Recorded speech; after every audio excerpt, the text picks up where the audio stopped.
comunicação, comissão de texto, né, aí. Eu acompanhei todo o evento, né, desde ontem cedo. Agora o áudio sai.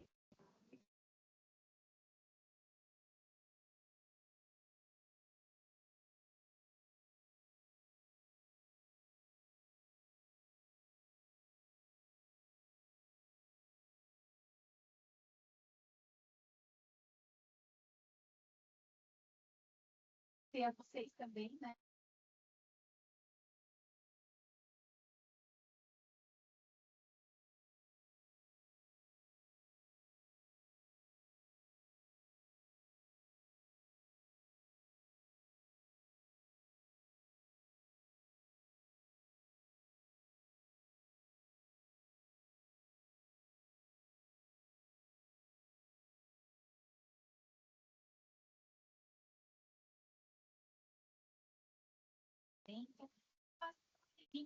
São grandes questões e grandes dilemas do mercado para a gente hoje em dia. Então, o tema original seria ética e estética em revisão de textos, não tem tema novo, é só um debate aqui, não coloquei nada muito formal.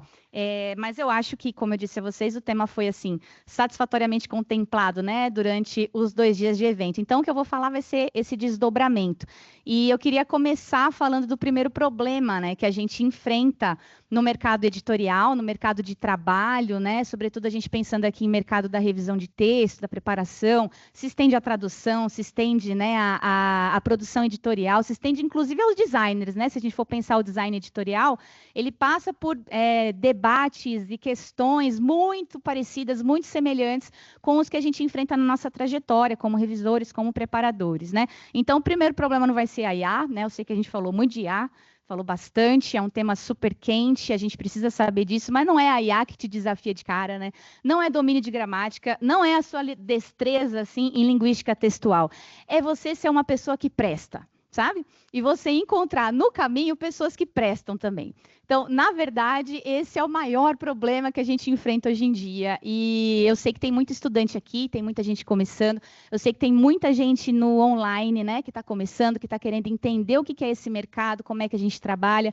E, de fato, quando a gente pensa em mercado editorial hoje, sei lá, pensar na competência técnica é a coisa mais fácil de resolver, na verdade, porque se a gente encontra pessoas que estão dispostas a crescer, a se desenvolver, a receber feedback, a não ter mimimi, sabe? A entender que a gente é uma parceria e a gente constrói o mercado juntos, a coisa fica muito mais fácil. Então, eu não sei se vocês já ouviram essas máximas assim, do pessoal de recrutamento e seleção, mas sempre se diz, né, que você contrata pela competência técnica e você demite pela competência comportamental, né? Então, isso é uma baita de uma realidade. Então, o que eu vou fazer aqui hoje, né? Eu sei que pode soar um pouco forte, né? Pode soar meio, assim, exagerado, sei lá, mas eu acho que eu vou me fazer entender durante a minha fala e a minha proposta hoje também vai parecer meio filosófica demais, sei lá, meio coach, mas a minha proposta é te falar da revisão de textos como um projeto de vida, né?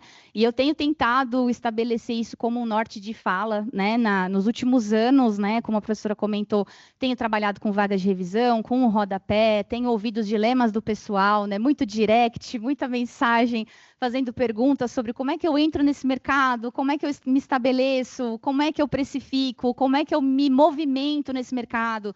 E a coisa mais difícil não é você, de fato, entrar no mercado, é você permanecer no mercado, né? É você mostrar competência suficiente para permanecer nesse mercado. Então, quando a gente fala, né, de mercado, a gente tem que estar pensando de como o mercado regula as relações, das coisas que o mercado exige de você, de como entrar no mercado, de como se manter nesse mercado, de como entender o funcionamento do mercado, seguindo critérios éticos e estéticos, como a gente comentou aqui, né, durante esses 2 dias, né? Mas quem somos nós nesse mundo do trabalho, né? E quando a gente fala de mundo do trabalho com o texto. Quem somos nós? Que lugar a gente ocupa, né, nesse mercado editorial? Quem que é o revisor? Quem que é o editor? Quem que é o preparador de texto, né? Como é que a gente está falando aqui sobre a prática da profissão faz sentido na sua vida, né? Faz sentido para o seu dia a dia na construção da sua carreira. E o meu ponto de partida, ele é o seguinte: existem inúmeros problemas que a gente precisa resolver no mercado de trabalho. Inúmeros, a gente falou de vários, né? E eu vou recuperar alguns deles aqui durante a minha fala. Só que o maior problema deles tem um nome. O nome dele é Eliana, o nome dele é Dayana, entendeu? O nome dele é Amanda, é Rafael, é Júlia, é Eduardo, né? O maior problema do mercado é a gente mesmo, né? Mas pode ficar calmo que eu vou tentar te explicar aqui e não ser tão catastrófica assim até o final para você não sair tão triste daqui, né? Eu sou revisora de textos, né? E existe um princípio que eu adotei para a minha vida e para a vida da minha empresa, porque se você está começando agora na profissão, né, saiba que, em geral, né, em 90% do mercado, a gente trabalha como freelancer, né? A gente tem um CNPJ e a gente presta serviços, nós somos empresas prestando serviços para outras empresas. Então, existe o caráter CLT, existem empresas que contratam, né, carteira assinada e tal, mas é muito comum que você consiga construir uma carreira sendo um freelancer. E aí, desde sempre, né, quando eu fui organizar toda a minha trajetória de trabalho, eu fui considerar aquele princípio, não sei se vocês já ouviram sobre isso, eu vou trazer alguns conceitos, mas eu vou explicando, da libertação versus da emancipação. Vocês conhecem essa diferença? Ok. Fora da tradição que elabora esses dois critérios, o que não é um tema para hoje, né? Depois você dá um Google aí, a libertação e a emancipação, elas são frequentemente tidas como sinônimos, só que dentro de uma certa tradição, elas descrevem regimes que são profundamente distintos de transformação, tá? Quando a gente fala de libertação, a gente está descrevendo um processo no qual o sujeito ele é liberado de uma condição de opressão sem que a estrutura responsável pela produção dessa opressão seja ela própria transformada, tá? Vai analisando e vai trazendo para o mercado para você. A emancipação, né, ao contrário, ela exige que a transformação do sujeito também implique uma transformação da estrutura. Sem abranger essas duas frentes, o sujeito e a estrutura, né, a libertação vai se reduzir a uma operação que só vai deslocar o sujeito ali, vai fazer um jogo de geografia de poder, né? De uma posição para outra, né? Dentro do mesmo sistema, produzindo ali aquela inversão paradoxal que você já conhece, né? O oprimido, quando ele sobe, né? Ele vira o que oprime, não é isso? Vai fazendo as pontes aí, vai fazendo a conta da matemática, né? E aí vai ficando claro que a libertação dele não carregava nenhuma outra alteração, né, ou transformação, além do que a gente chama, do que eu acabei de citar, de uma geografia de poder, né? São esses movimentos de posições de poder dentro de um sistema que já está pronto, que já está dado, que já está estabelecido, tá? Você pode identificar isso na sua vida, analisando ali como é que a gente é levado a entender a profissão, o trabalho, o mercado, tá? Como questões que são estritamente individuais, né? Não dá para perceber isso, né? Essa individualização, essa coisa da solidão, do trabalhar sozinho, de entregar, de se virar, você tem que ser responsável e tal, não sei o que lá. E aí você acaba, né? O mercado acaba mantendo intactas as estruturas que são as estruturas econômicas e políticas, né? Que levaram a gente a essa ascensão. Do outro lado, a gente tem uma visão que é estritamente estrutural, ou seja, que vai levar a gente a entender que a reforma das estruturas vai poder dispensar a transformação dos sujeitos. Então, de um lado, só o sujeito se transforma. Do outro, só a estrutura se transforma, né? E o que vai emergir disso é uma visão que vai articular mais do que qualquer uma dessas duas ideias isoladamente. Qualquer projeto de transformação legítimo precisa enfrentar simultaneamente os padrões de pensamento e os valores culturais que sustentam os comportamentos e as estruturas, e as próprias estruturas. A reforma do sujeito sem a reforma da estrutura vai produzir um tipo de hipocrisia, né? Porque o sujeito ele vai retornar para esse mundo ali que permanece inalterado. E ele vai fazer o quê? Ele vai continuar sustentando esse mundo e repetindo tudo o que está acontecendo. Por que eu estou trazendo essa distinção? Porque me parece que esse tipo de descrição aqui da situação de mercado, ela alcança com um refinamento um pouco maior, um pouco melhor do que outras elaborações que eu conheço, o que se passa na nossa vida profissional, inclusive, né, e especificamente no mercado do texto. Como é que funciona a carreira de alguém? Você sabe como é que você começa a ser revisor, o que, que acontece, quais são as possibilidades que você tem, como é que o caminho se bifurca, que decisões você pode tomar, né? Existe até em algumas empresas plano de carreira. Você, às vezes sendo freelancer, consegue, inclusive, criar um plano de carreira aí na sua cabeça e seguir isso, né? Seguir uma trajetória que vai guiar o seu caminho no mercado de trabalho, tá? O que acontece quando você, como um revisor, por exemplo, não necessariamente só CLT ou só freela, porque às vezes o CLT faz muito freela também, né? Quando a gente vai dar curso e vai falar sobre isso, a gente fala, olha, fica ligado, porque aí vai chegar o Machado de Assis dos seus sonhos lá para você revisar no fim de semana, e você não tem CNPJ, e aí você vai perder o trabalho. Então, tenha o seu CNPJ, né? Então, o que acontece quando esse profissional deixa de ser um freela e ele passa a contratar freelas? O que acontece quando ele passa a precisar de ajuda, né? Hoje a gente estava conversando sobre isso, eu e o Edu. O Edu tem a oficina editorial ali, eu tenho o estúdio, né? Que tem meu nome, que é um negócio meio narcisista, né? Precisava... Mas, enfim, é Estúdio Eliana Amor. Então, o que acontece, né? Qual que é um provável caminho orgânico na carreira do revisor? O cenário inicial pode ser, tá? Não é genericamente, e eu vou explicar isso mais adiante, mas o que a gente descreveu aqui no fórum como um todo, né? O que a gente ficou reclamando o tempo todo. Prazo abusivo, uma remuneração que é incompatível com uma exigência ali de atendimento a várias complexidades outras, né? Ausência de crédito, de reconhecimento, os vínculos precários. Então, a gente tem isso como uma reclamação presente, né? No mercado de trabalho. Então, você é revisor. E aí você enfrenta esse cenário. E, de repente, você cresce. Chega muito trabalho, né? Porque você é muito bom. Todo mundo aqui é muito bom, muito incrível. Aí você se profissionalizou, você entendeu que não adianta só você saber gramática, né? Só que isso foi construído nesse sistema meio ingrato do qual você reclama, né? Não teve feedback, não teve prazo, não tem remuneração adequada, só que você deu conta. Você foi lá, você superou a estrutura, você cresceu, você aprendeu quase sozinho. Foi sofrido, mas você chegou lá. Aí agora você tem uma equipe, ou você se tornou um editor numa grande casa, né? Ou você é um coordenador, um gestor, um supervisor editorial, um departamento de revisão. Você pode ser um dono de um birô, de um estúdio, né? Pode fundar uma editora independente. Então aí, ó, parabéns, entendeu? A sua libertação chegou, concorda? Né? Você conseguiu superar ali a estrutura, você conseguiu se libertar. Agora você organiza a sua vida de uma forma um pouco mais liberta, né? Viva. Deu tudo certo.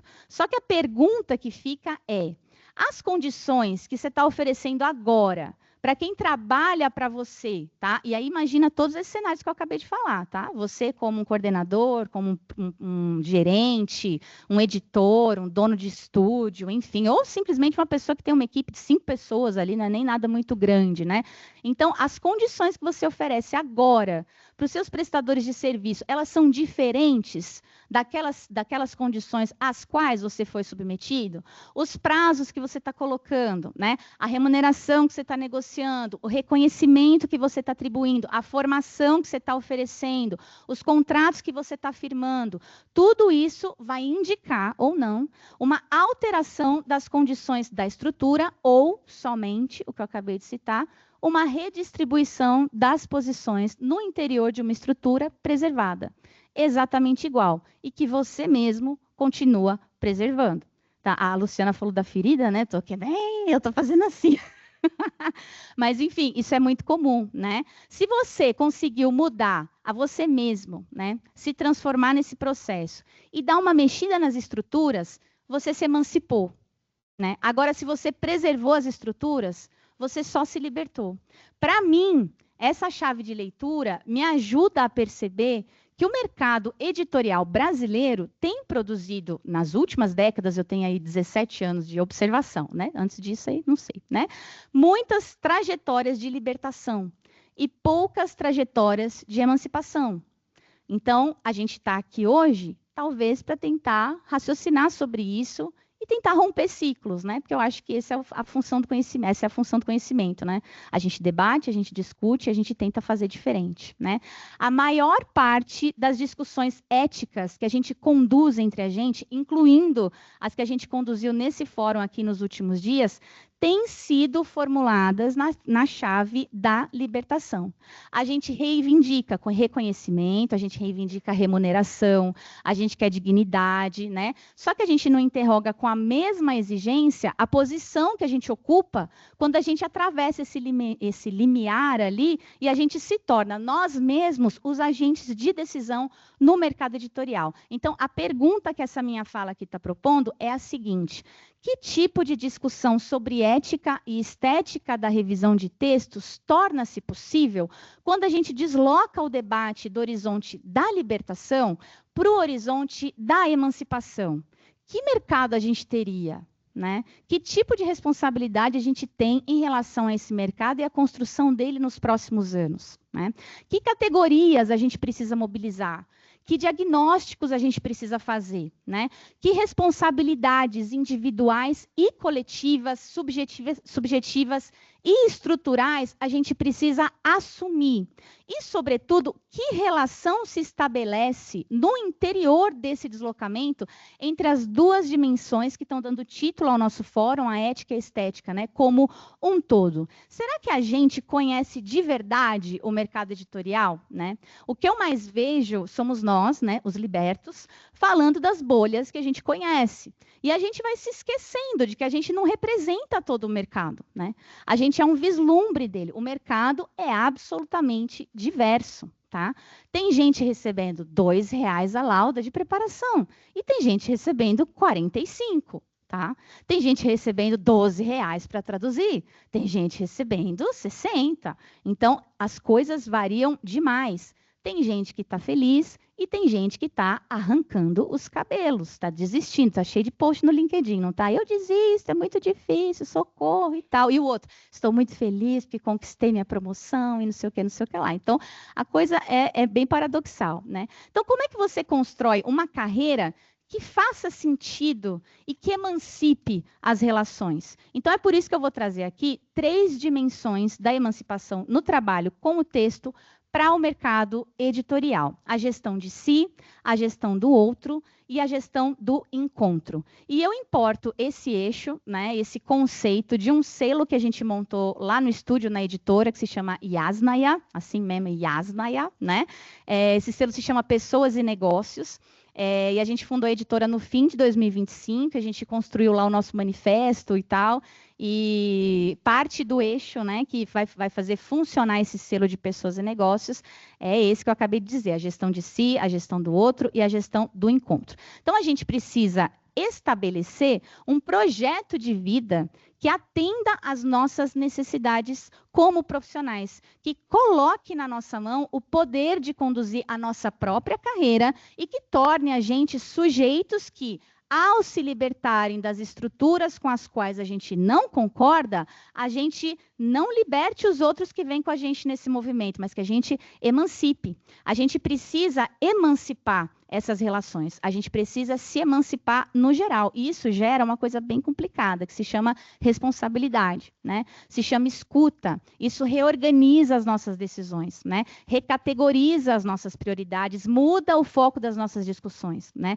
Muda o que a gente tem a dizer. Então, eu vou falar dessas 3 categorias que eu acabei de citar, mas eu já quero deixar aqui, né, o aviso de que esse termo gestão, ele é deliberadamente meio desconfortável, né? Então, eu não pretendo, assim, importar para cá uma reflexão muito corporativa, né? Um vocabulário muito corporativo no sentido do trabalho com o texto, mas eu pretendo, ao contrário, reabilitar essa palavra no sentido Foucaultiano, para ficar chique, né? De cuidado de si, né?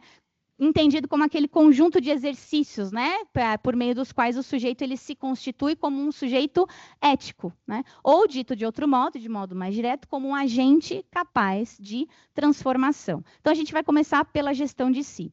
O Foucault propõe que a gente distinga na história do pensamento ocidental dois grandes regimes de subjetivação. Aquele do conhece-te a ti mesmo, né, que vai privilegiar o autoconhecimento como uma via de acesso à verdade, e o cuidado de si, que vai entender a constituição do sujeito como prática, como exercício, como um trabalho ético sobre você mesmo, como si próprio. O Foucault vai mostrar como o segundo regime, dominante no pensamento greco-romano, foi gradualmente subordinado ao primeiro a partir da modernidade cartesiana, com consequências que ele considera politicamente graves.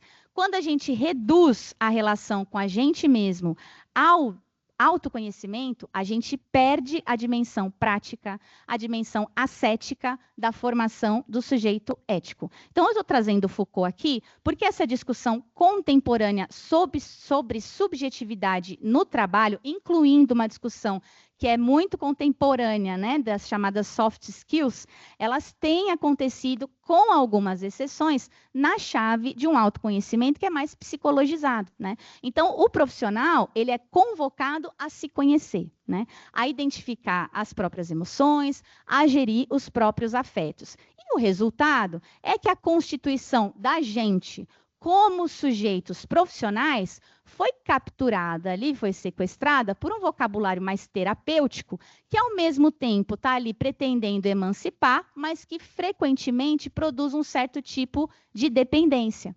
Então, o sujeito ele vai permanecer eternamente se diagnosticando, eternamente em processo, eternamente à espera de um feedback, eternamente à espera de uma maturidade que não chega. A gestão de si, no sentido que eu estou tentando mobilizar aqui, é exatamente o oposto disso.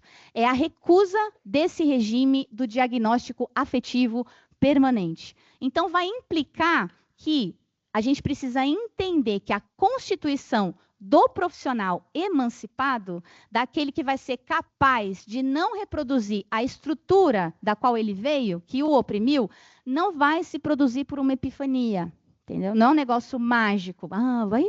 Virei aqui, pronto, saí do congresso aqui, do evento, deu tudo certo, né? Mas é um exercício, tá?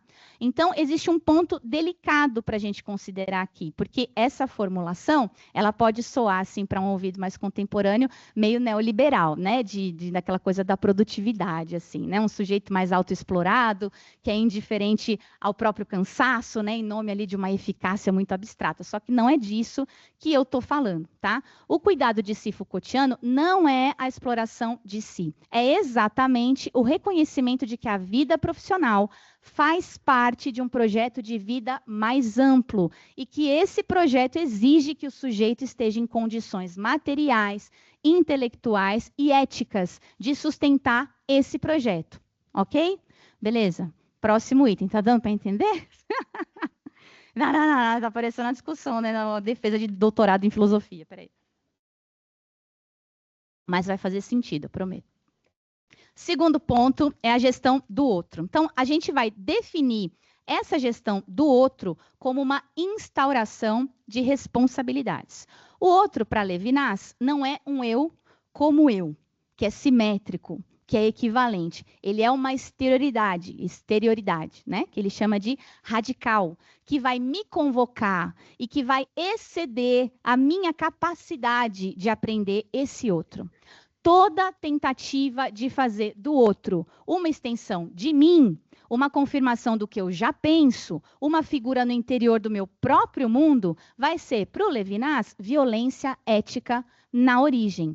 No meu doutorado, agora falando de doutorado, né? Eu uso o Bakhtin, que é mais conhecido aqui para a gente dar letras, né? O Bakhtin elabora a tese dele sobre o dialogismo. Para ele, o sujeito só vai se constituir na relação com o outro. O eu vai ser fundamentalmente dialógico. E a tentativa de eliminar o outro do interior da consciência não vai produzir autonomia, né? Vai produzir monologismo, uma incapacidade de escuta. O monologismo em Bakhtin é uma forma de violência ética, inclusive. O dialogismo, ao contrário, vai ser a forma pela qual o sujeito se constitui como verdadeiramente ético, porque ele preserva a alteridade do outro como uma condição da própria existência dele. E por que que isso tudo importa para o trabalho com o texto? Porque o nosso ofício é, antes de tudo, um ofício de alteridade. A gente está falando isso aqui há 2 dias, né? 48 horas. E isso já ficou bastante evidente em todas as falas do nosso fórum. E aqui fica uma anotação também bem franca da minha parte em relação ao que a gente chama ali de chão de fábrica, né, do mercado editorial e do mercado da revisão de textos em geral. Os profissionais tecnicamente excelentes que não sustentam uma carreira no mercado editorial, eles falham, em geral, exatamente nessa dimensão aqui da gestão do outro. Eles não falham por falta de competência, eles falham por falta de alteridade, tá? Por fim, então, a gente tem a gestão do encontro, gestão de si, gestão do outro e a gestão do encontro. Essa terceira dimensão vai articular as duas anteriores, né, a gestão de si e a gestão do outro. Aqui, a gente age publicamente, construindo um comum, né? Como tanto sublinhou a professora Luciana na conferência de abertura. O encontro é o momento em que duas trajetórias vão se mostrar uma para a outra. A sua como profissional e a do outro, seja ele quem for, que entra no espaço comum em que o trabalho vai ser negociado. Nesse encontro, o que está em jogo não é só uma transação técnica da sua entrega, né, do seu trabalho. Está em jogo a construção da sua reputação, a formação do seu vínculo, a sustentabilidade sustentabilidade da rede que vai tornar a sua carreira uma possibilidade tangível, palpável, real, tá? Só que é precisamente essa dimensão aqui a que mais sistematicamente a gente subestima. Os profissionais formados pelas melhores universidades do país, com domínio técnico inquestionável, eles falham em construir carreiras sustentáveis porque eles cuidam da técnica e abandonam o encontro. Eles cuidam do produto editorial, mas eles abandonam os processos. Eles cuidam da entrega do trabalho e eles abandonam as relações. Então, onde é que eu quero chegar aqui? O problema está aqui nessa sala. O problema está em você que está ouvindo, a gente em casa também. O problema sou eu, o problema é você. O estado atual do mercado de trabalho brasileiro não é um produto exclusivo de forças que são externas a nós. Não é algo que é imposto a nós, tá? Ele é, em medida significativa, produto da nossa própria ação ao longo das últimas décadas. As condições das quais a gente reclama são, em grande parte, sustentadas, preservadas e eternizadas por nós mesmos. As práticas que a gente diagnostica como problemáticas, elas são, em grande parte, reproduzidas por nós. E eu não estou dizendo que o mercado editorial não tem problemas estruturais que vão exceder aí o que a gente chama dessa agência individual, dessa responsabilização e tal, né? Tem, e tem muitos problemas. O que eu estou dizendo é que a discussão pública dos nossos problemas tem sido conduzida predominantemente em uma chave que isenta a agência profissional, em uma chave de libertação, no sentido que eu estabeleci ali no início, tá? Então, fui eu que há 20 anos saí da graduação e perpetuei as relações de trabalho com as quais eu não concordava. Foi você que se formou há 10 anos e hoje é editor numa grande editora que continua impondo aos seus prestadores de serviço as mesmas condições às quais você foi submetido e perpetuando as mesmas condições de trabalho, tá? Quem perpetua as relações de trabalho somos nós. O mercado editorial dos próximos 10 anos está dentro dessa sala. Está aí em quem está assistindo a gente. Somos nós que vamos tomar as decisões de como o mercado vai continuar. A gente vai estar em posições de poder competentes para tomar decisões, para conduzir mudanças, né? É a gente que vai conduzir isso, só que a gente não está sabendo nem contratar profissionais, entendeu? A gente não está sabendo nem liderar. A gente não está sabendo como conduzir a carreira de alguém, como levar alguém a alcançar a carreira dos sonhos. O que essa pessoa quer, onde é que ela quer chegar, por que ela quer chegar lá, como é que eu ajudo nisso como líder editorial, Como é que eu entendo? Como é que eu faço convergir o sonho dessa pessoa com o sonho da minha empresa, por exemplo, né? Como é que você, revisor de texto, faz convergir o sonho da empresa para a qual você trabalha com o seu sonho, como um profissional ali, freelancer, por exemplo, né? Então, a gente acaba repetindo ciclos. E a pergunta da emancipação é exatamente essa.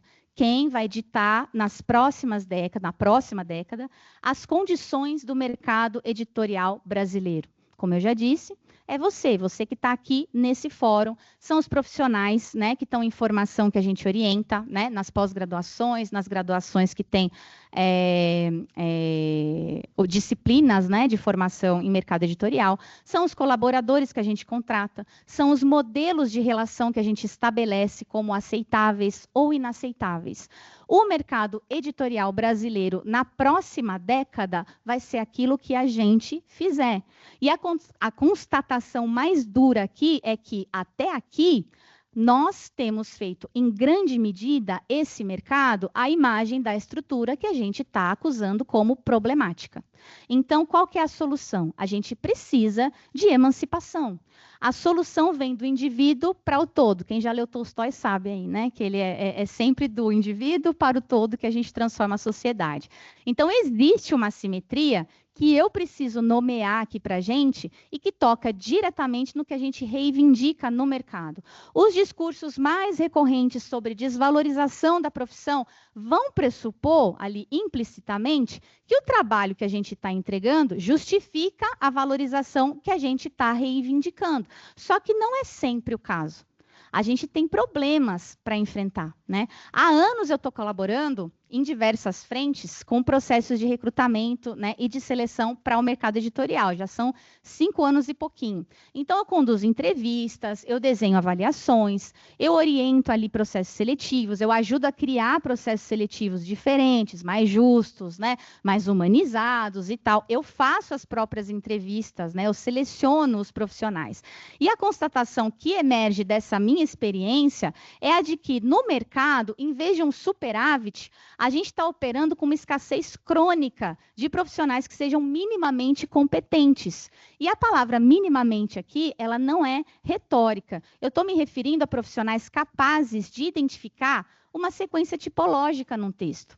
Eu estou falando de profissionais que consigam saber o que é uma progressão temática, que consigam manejar com domínio mesmo, com conhecimento, né? Um sistema de referências de um manual de redação, sabe? Que consigam ler o manual do cliente, pelo amor de Deus. Entendeu? Que consiga aplicar um padrão que o cliente está pedindo, né? E às vezes são questões muito simples, mas falta essa proatividade em relação a esse atendimento, né, de questões que o mercado nos pede. Falta a gente conseguir operar com clareza categorias linguísticas básicas, como você conseguir distinguir entre uma adjetiva restritiva e uma adjetiva explicativa, entendeu? Ou de você reconhecer uma relativa cortadora. Você olha para o que é isso? Como é que isso muda o que está dizendo? Como é que interfere? Que diferença faz? Não sei, nunca vi falar. Entendeu? Por quê? Porque a gente está tendo a cara de pau de enviar currículo para revisão de texto sem nunca ter aberto uma gramática na vida, entendeu? Mas vamos chegar lá. A gente lida hoje com revisores que não sabem seguir um manual do cliente, que não sabem reconhecer um adjunto adverbial e as implicações de pontuação que ele acarreta.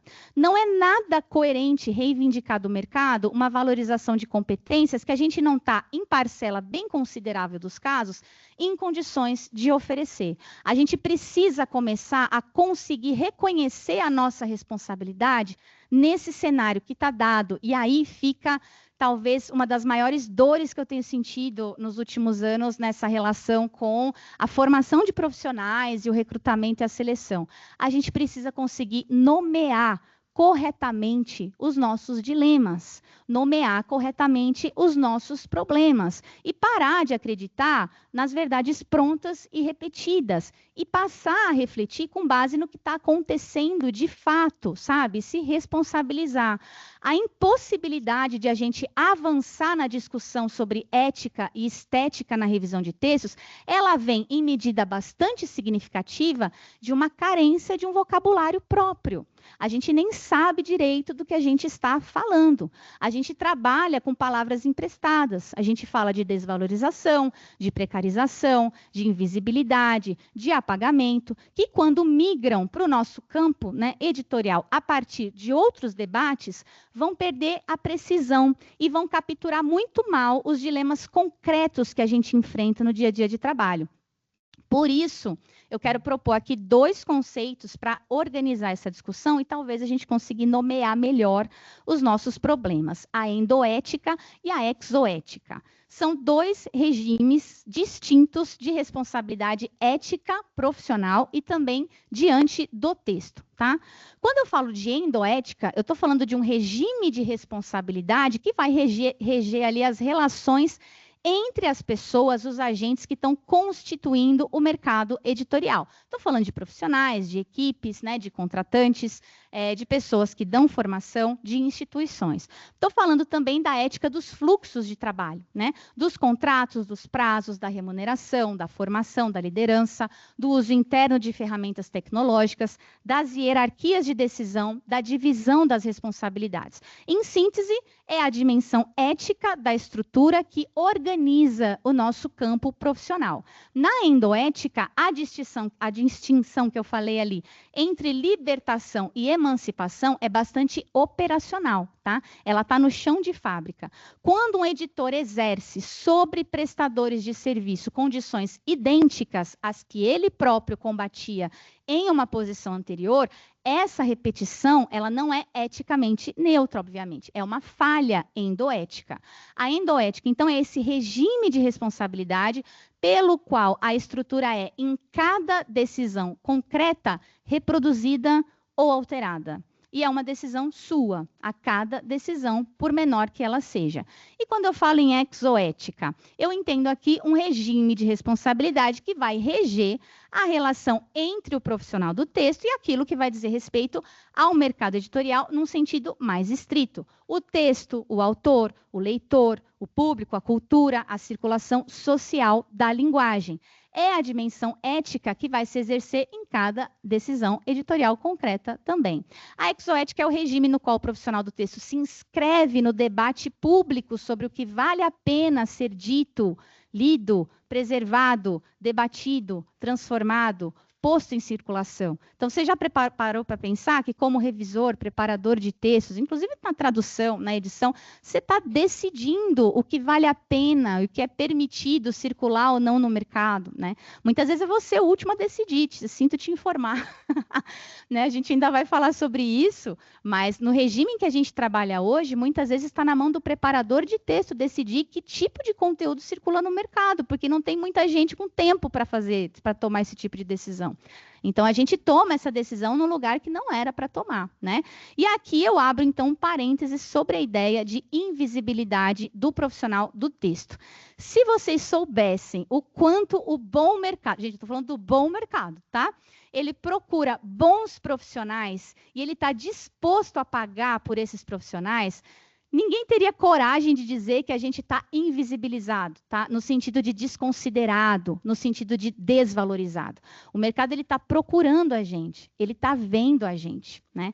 Só que uma leitura crítica, que sim, é absolutamente correta, coerente, é o fato de que o mercado está delegando sistematicamente responsabilidades que excedem em muito o que a categoria histórica da revisão de textos descrevia, né? Sem que isso seja acompanhado de fato da contrapartida estrutural que ela exigiria. Então, em muitos projetos, a gente garante a coerência do produto final.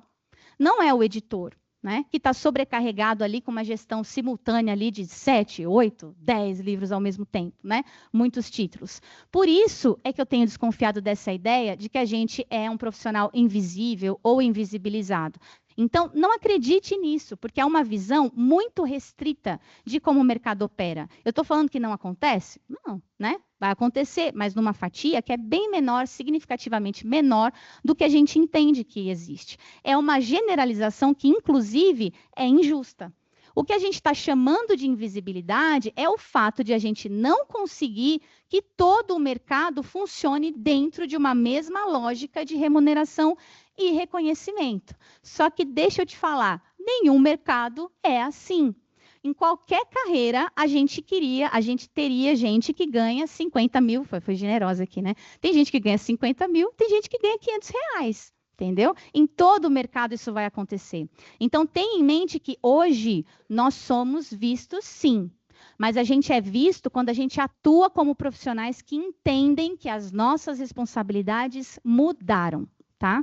Tarefas que pertenciam a outras instâncias da cadeia editorial, como uma curadoria ali conceitual, uma leitura sensível, um controle ali da consistência editorial, uma consultoria de estilo, uma coerência de projeto, né, a verificação de uma promessa editorial, problemas de autoria, impasses ali em relação à estrutura do texto, uma padronização de uma voz institucional, inclusive questões de risco jurídico, né, questões de sensibilidade cultural, tudo isso hoje é preocupação nossa na preparação e, por que não, na revisão de textos, né?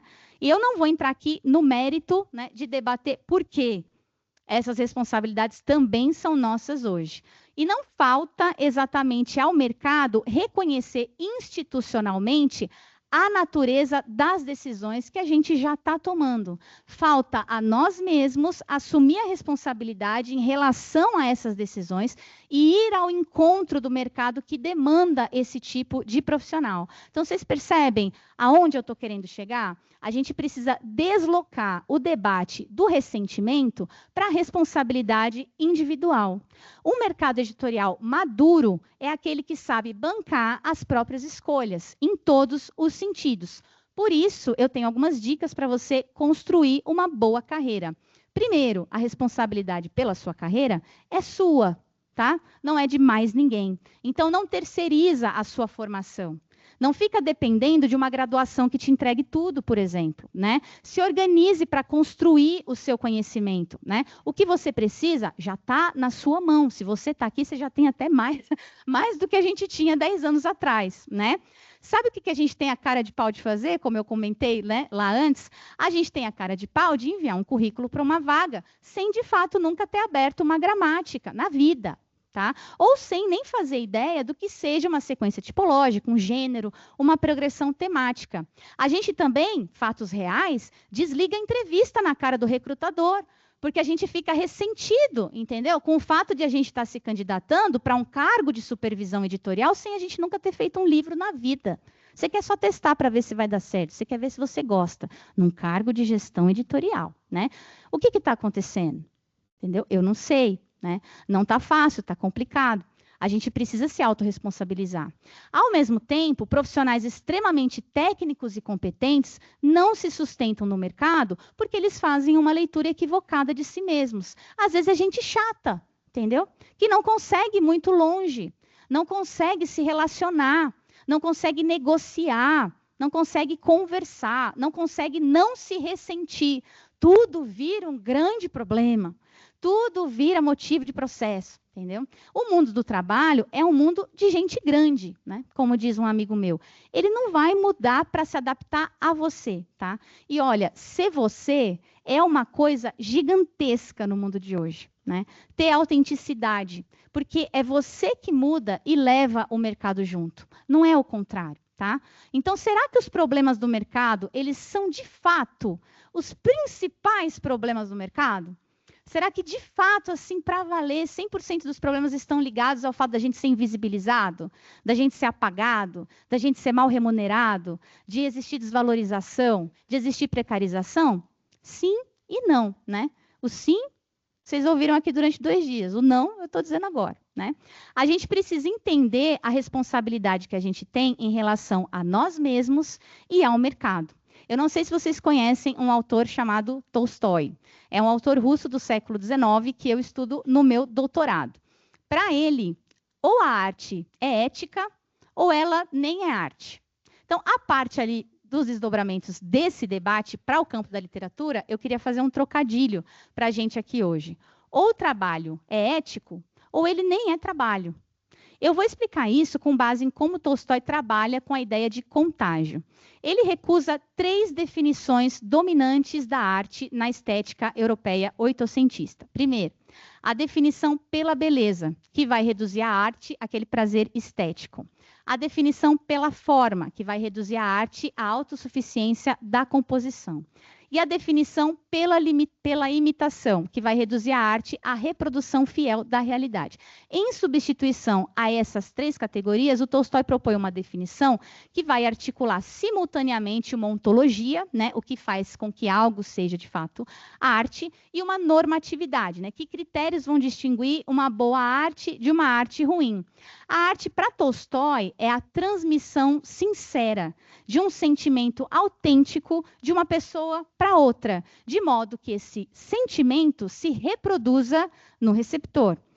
A esse processo, o Tolstói está dando o nome de contágio. Ele vai dizer que se uma arte não toca a gente, não se deve dizer que a causa é a incompreensão do espectador ou do ouvinte, mas se pode e deve concluir que ou ela é arte ruim ou não é arte em absoluto. E aí o Tolstói propõe 3 condições para que o contágio se exerça. A particularidade do sentimento transmitido, então, quanto mais singular o afeto, mais potente o contágio.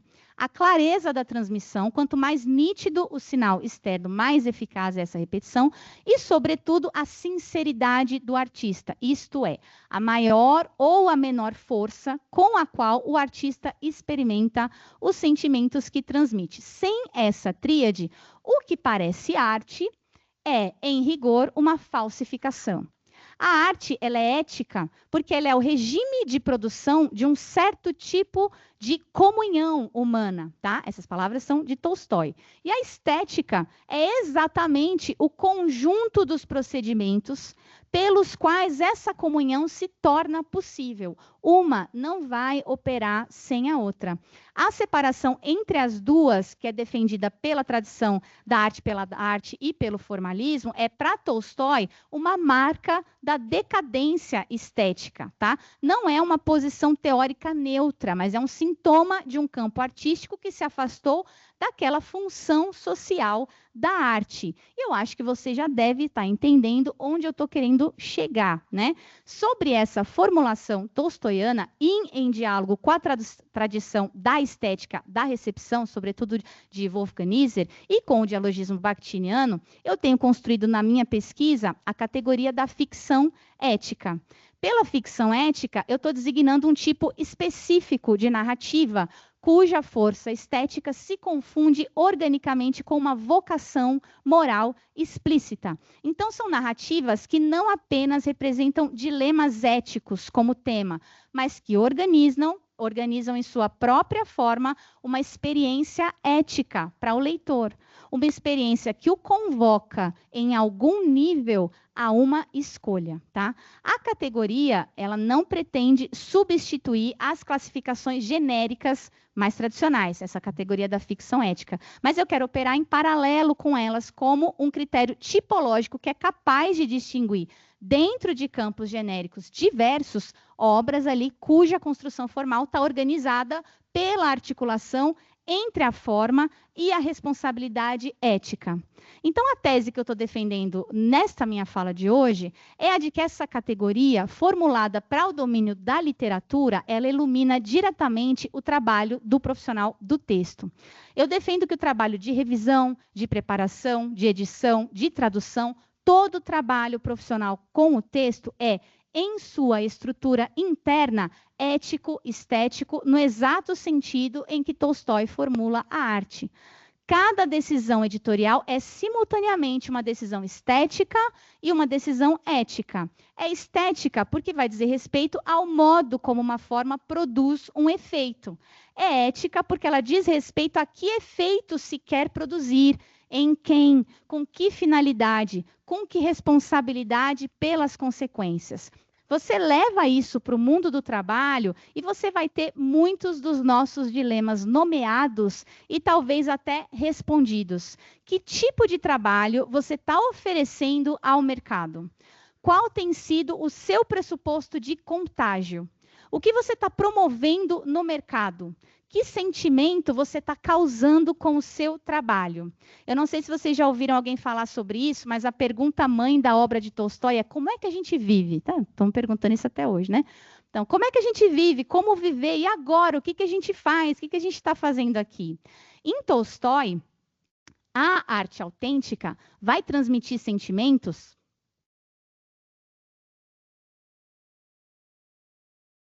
Não sei nem como é que a voz está aqui ainda, né? Porque eu fiz uma cirurgia e aí a voz vai indo embora, mas está aqui ainda.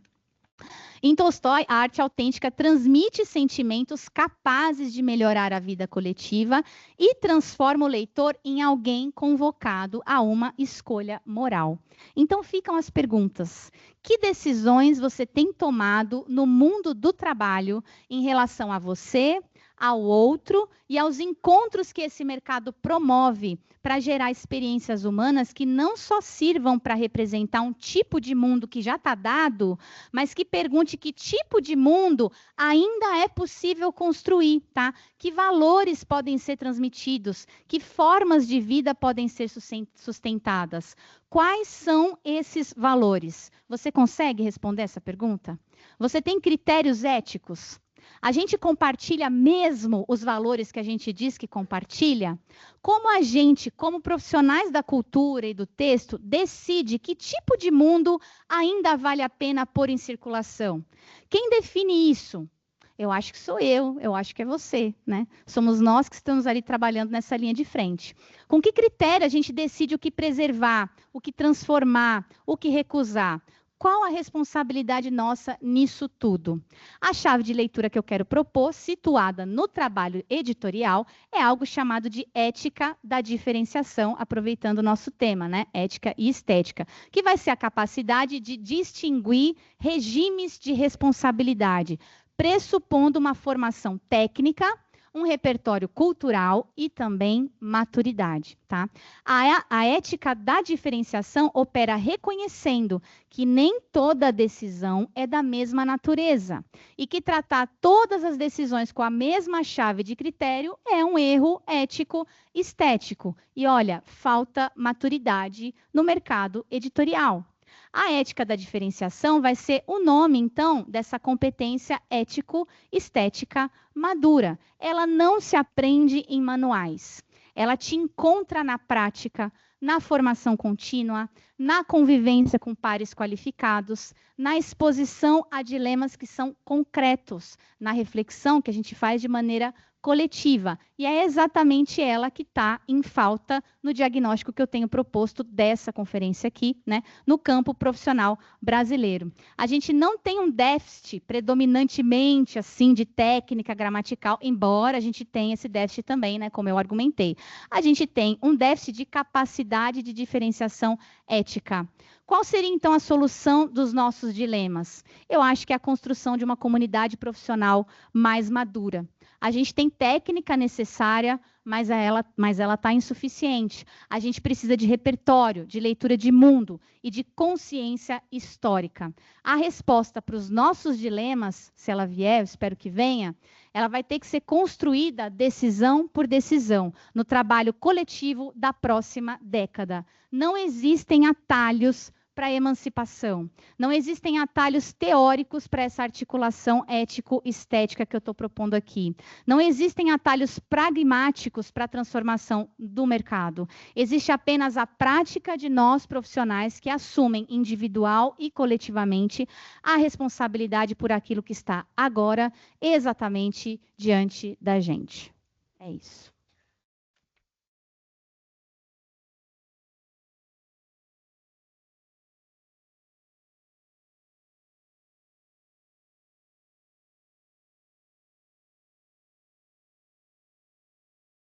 Bom, gostaríamos de expressar a nossa gratidão por esse encerramento maravilhoso, né, do nosso evento. Muito obrigada, professora Eliana Moura Matos, pela conferência brilhante. Muito obrigada por suas indagações, né, por suas perguntas provocativas. Eu acho que nós fechamos a noite com chave de ouro, não é mesmo? Tá? Bom, então, antes de partirmos para o nosso encerramento, lembrando que no final nós vamos ter um sorteio entre os que estão presentes aqui no auditório. Então, aguardem, tá, gente? Não vão embora, porque haverá aí sorteio de livros maravilhosos, tá? Bom, nesse momento, então, nós informamos que o 7º Fórum Nacional de Revisão de Textos o 16º Fórum de Letras e o 16º ENLE da Pontifícia Universidade Católica do Paraná se encaminha para sua finalização. Agradecemos a todo o corpo docente da Universidade Católica, da PUC, que esteve envolvido nesse evento. Agradecemos ao Centro Acadêmico Conceição Evaristo e a todos os egressos e egressas, bem como os nossos estudantes, que auxiliaram em todos os setores, seja na recepção, seja auxiliando aqui no auditório durante o processo de transmissão das atividades, auxiliando também nas sessões de comunicação. Agradecemos também ao pessoal de apoio do CRE, que é o Centro de Realidade Estendida aqui da PUC. Agradecemos a editora FTD e também a editora Canquei. E, finalmente, um agradecimento muito especial à comissão organizadora, representada pela professora Rosane de Melo Santo Nicola, pela professora Sandra Batista Costa, a professora Josélia Ribeiro e a professora Caroline Cresma. Bom, damos início agora, nesse momento, a seria um momento simbólico, significativo, que é a passagem da responsabilidade e acolhida do próximo Fórum Nacional de Revisão de Textos. Esse gesto ele representa a continuidade, essa sequência, mas também o fortalecimento, e também representa o fortalecimento de uma rede comprometida com o estudo, com a prática e a valorização da revisão de textos em nosso país.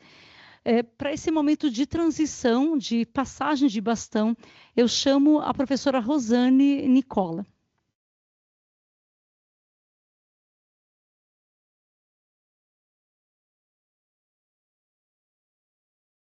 Boa noite. Eu gostaria, embora a Inês tenha feito o agradecimento, eu acho que eu tenho um compromisso, uma obrigação de agradecer mais um pouco. E a palavra, eu acho que de praxe sempre é obrigada, mas para mim não serve a palavra hoje.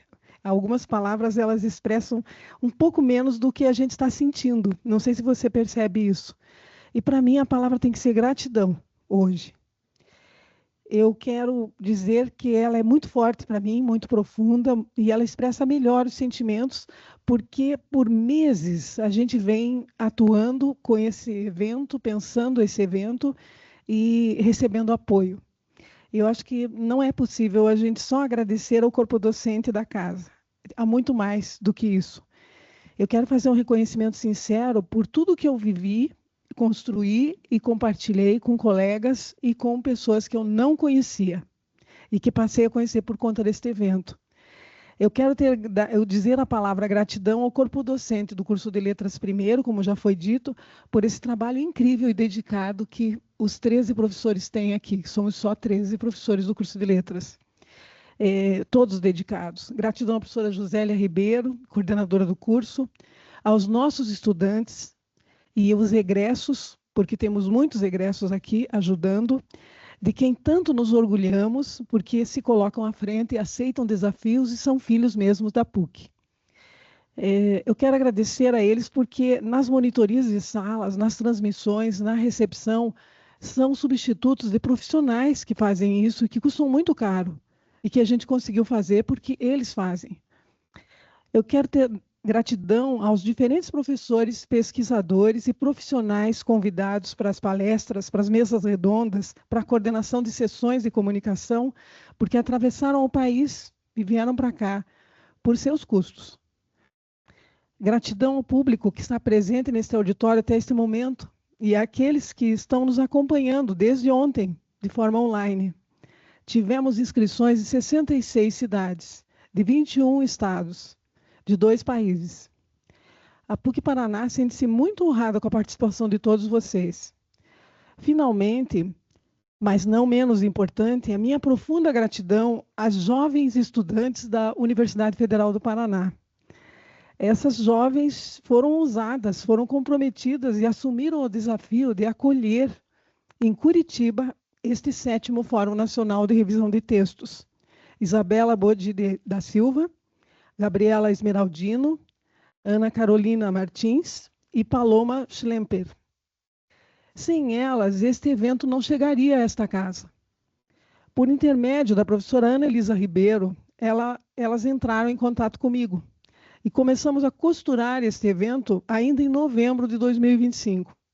O tema Ética e Estética em Revisão, como já foi citado aqui pela professora Felícia, havia sido escolhido por elas a partir de uma sugestão da professora Janice Nodari, da Universidade Federal do Paraná. Inclusive, alguns processos de planejamento já estavam iniciados. Então, nós temos muito a agradecer. Não foi possível realizar o evento na Universidade Federal do Paraná. Elas podem melhor do que eu explicar isso. E não cabe aqui dizer por quê, mesmo com todas as tentativas que elas fizeram. Mas eu acredito, sinceramente, que ele precisava acontecer na PUC-Paraná, porque esta universidade tem buscado, de forma contínua, uma expressão que eu ouvi na USP muitas vezes: humanizar os saberes, educar os afetos. E isso é muito mais difícil do que ensinar conhecimento técnico. Reafirmar o compromisso ético e o estético que gera um humano. Certamente essa edição do fórum pode causar estranheza para alguns aqui, e eu preciso dizer isso. Por quê? Porque nós agregamos a revisão de texto escolar, do espaço escolar, a um evento que tradicionalmente é voltado à revisão editorial. E isso pode ter causado muita estranheza. Cabe lembrar, cabe uma explicação aqui. Este é um curso de licenciatura. Para nós podermos manter esse curso tendo revisão de textos em processos editoriais, eu preciso justificar o NDE do curso de que eles vão para estágio em materiais didáticos. Mas eles vão aprender revisão e vão amar essa profissão, de alguma forma. E tem como justificar, porque o processo didático ele é vinculado diretamente ao processo de licenciaturas.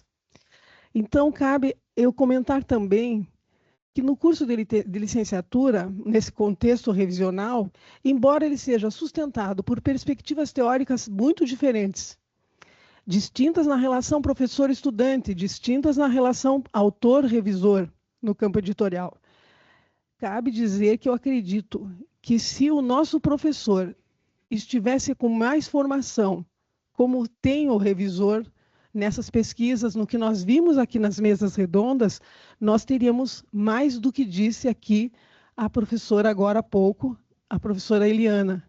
Ela comenta isso porque há carência, sim, de competência de ser. Nesta universidade, nós tivemos 16 anos um reitor. E ele dizia, e deixou isso para nós, né, porque as frases bem simples, que têm muita profundidade, ficam, que é preciso entregar 2 diplomas. Um diploma é o diploma do curso, e o outro é de gente boa. E ele tem toda a razão. Uma expressão tão simples, mas ele tem toda a razão. E é justamente por isso que muita gente perde o emprego. Realmente o que a professora Eliana colocou.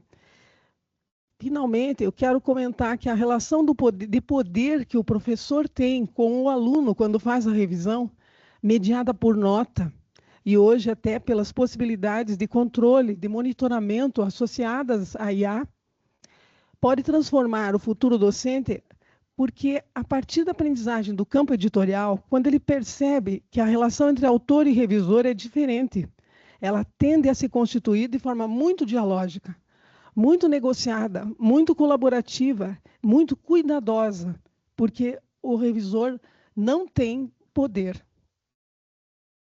E a gente sabe disso quando vai publicar uma obra do reitor.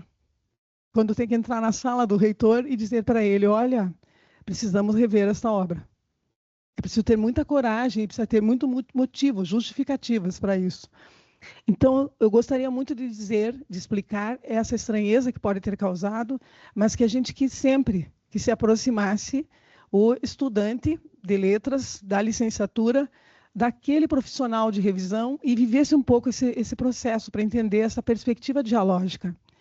Talvez seja justamente por isso esse encontro fazer mais sentido aqui, porque revisar textos também é revisar olhares, posturas, sensibilidades e responsabilidades diante do outro e da palavra, que é o que disse a professora Eliana tão bem aqui hoje.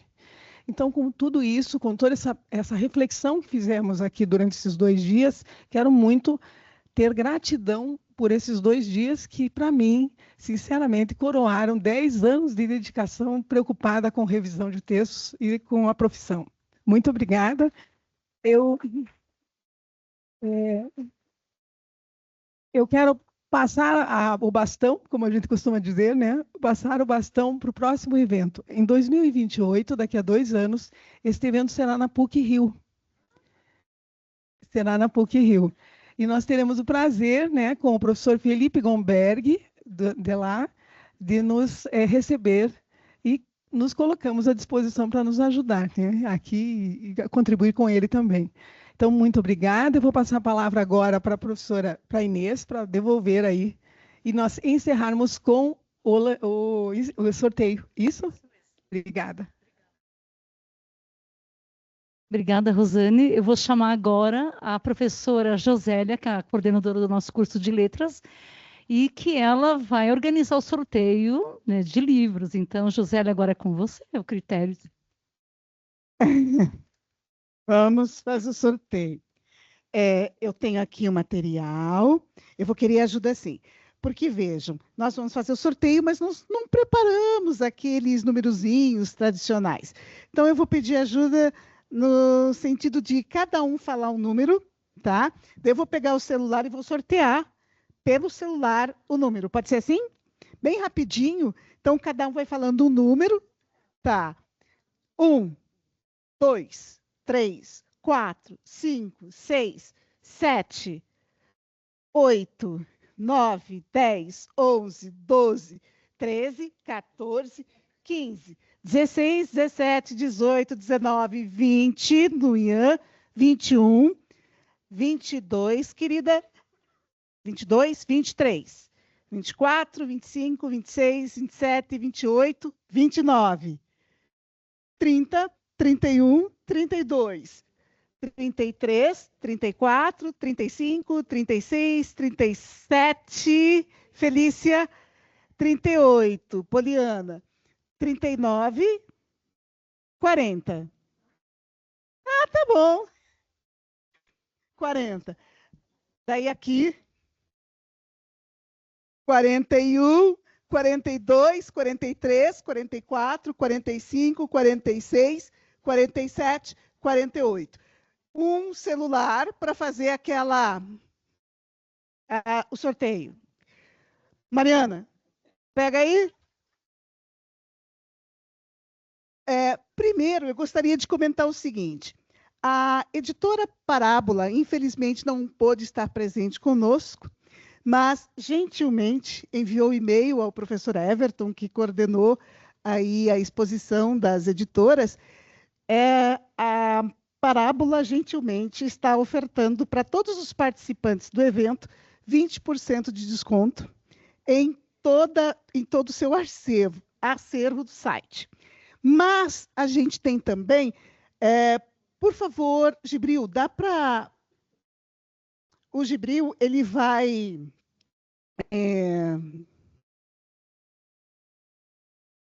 vai expor o QR Code.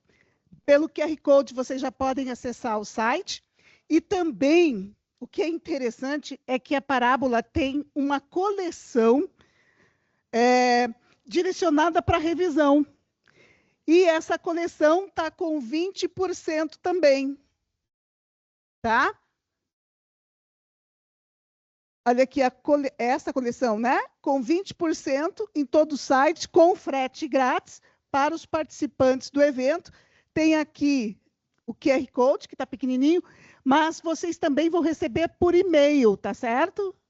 Todos os participantes vão receber essas informações por e-mail. Certo? Ok?